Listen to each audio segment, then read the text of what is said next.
Ladies and gentlemen, boys and girls, welcome to the podcast. I apologize if my voice is a bit raspy.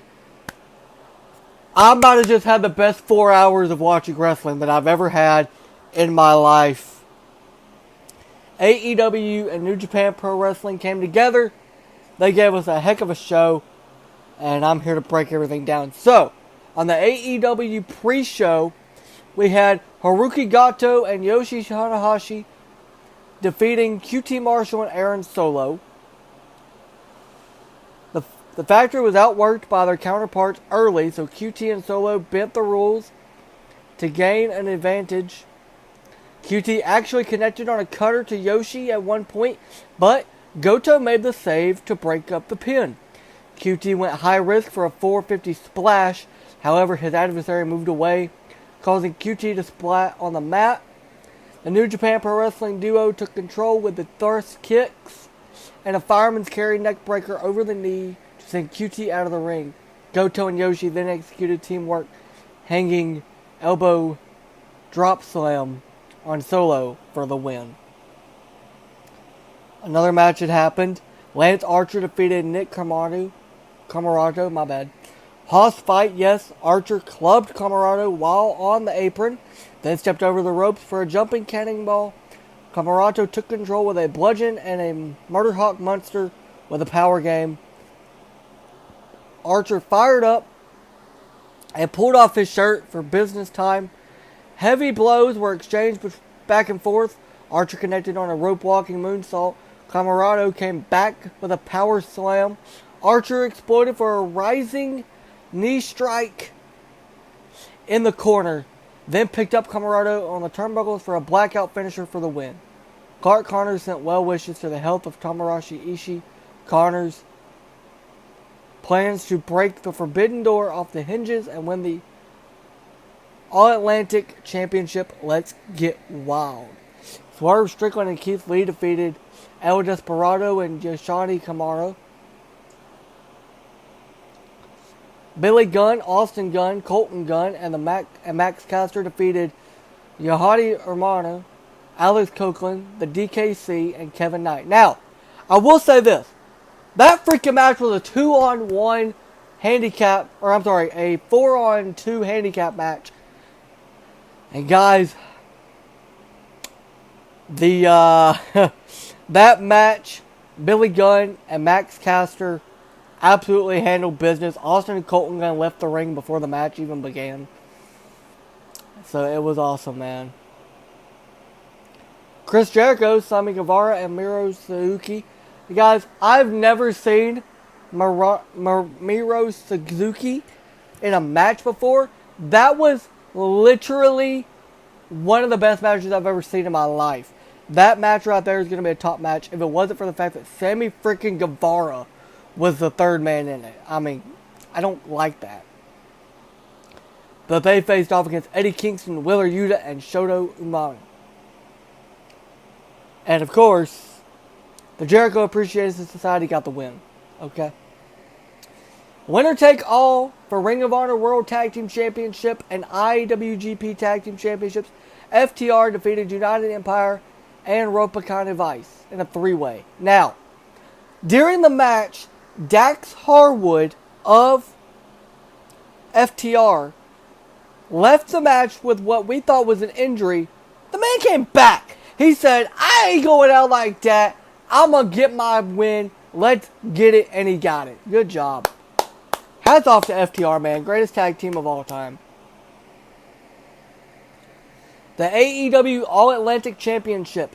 PAC defeats Miro, Malachi Black, and Clark Connors in a 4-way to become the inaugural champion. Now listen, going into that match, I thought it was Miro's match to win. I really did. I thought this was a title made for Miro, but PAC deserves it, man. PAC freaking deserves it.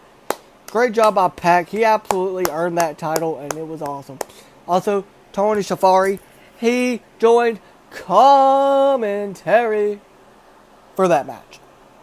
Now, Sting, Darby Allin, and Shingo Takagi defeated the Young Bucks and El Fantasma. Now, Sting entrance was crazy. So this man did not come out there like a normal entrance.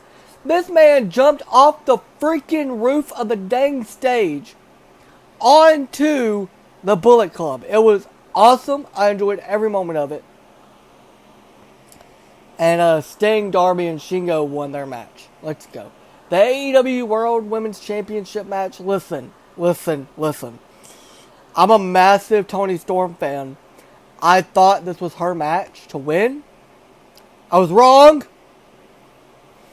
I'm not okay with it.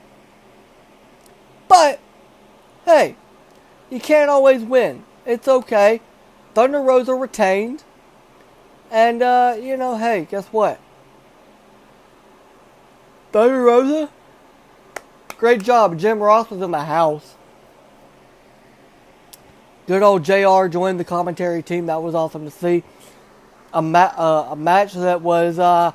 listen, the women's matches are always give or take. It depends on who's in the ring.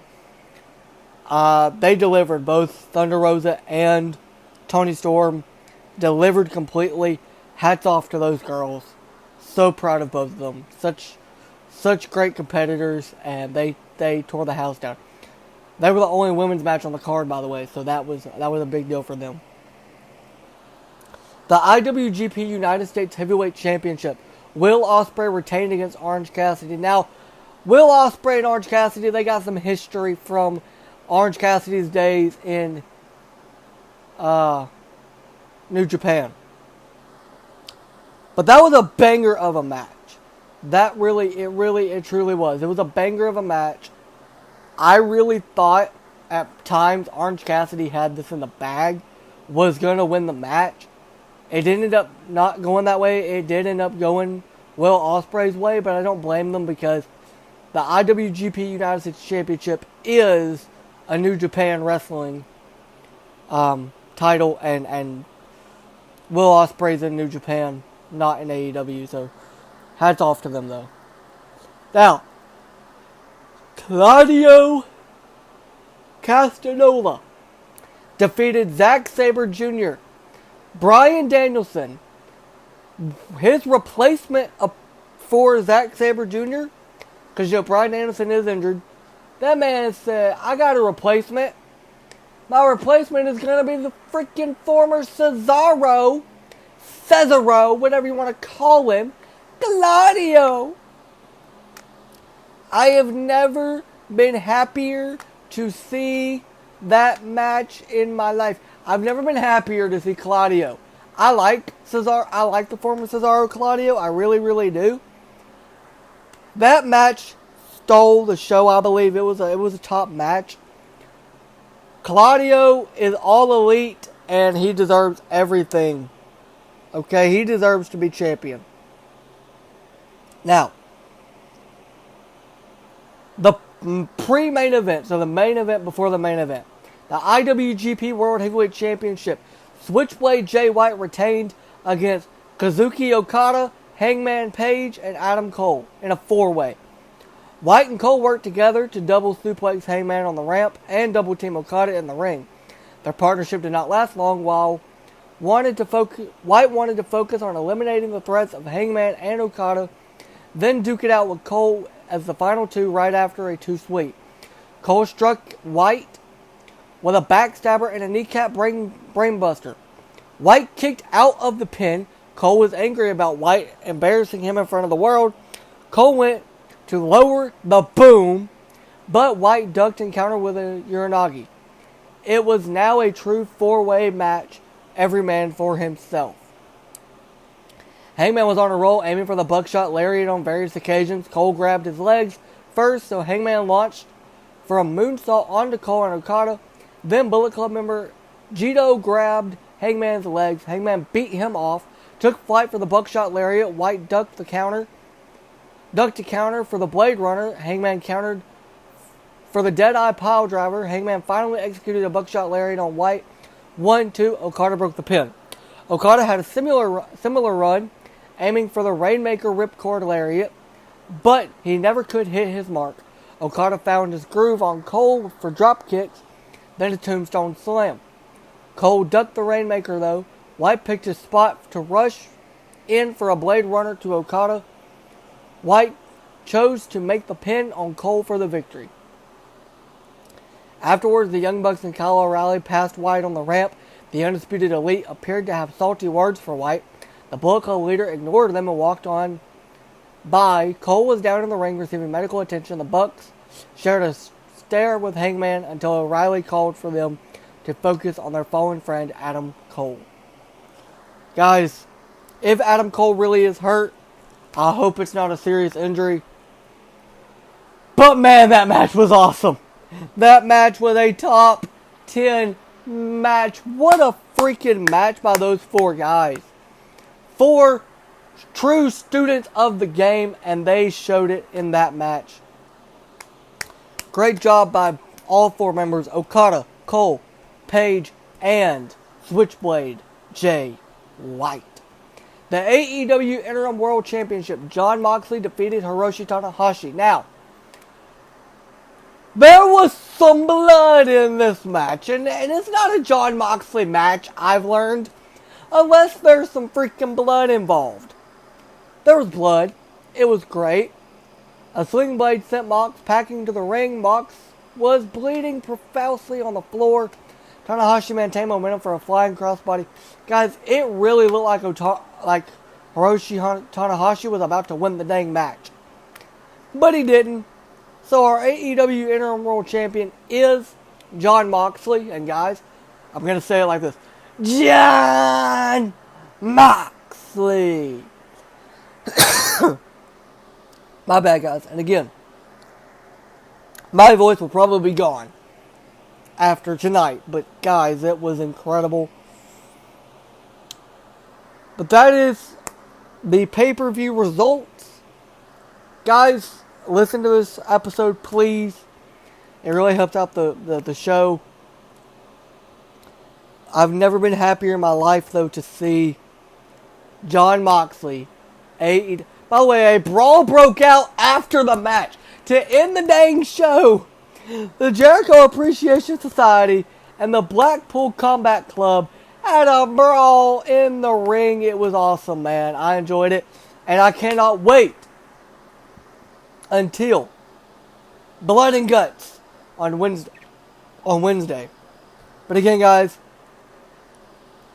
please listen to the podcast. It really helps out the show. I appreciate all of you, everybody that listens. Love y'all. I posted some stuff on Instagram, some match clips when I was live.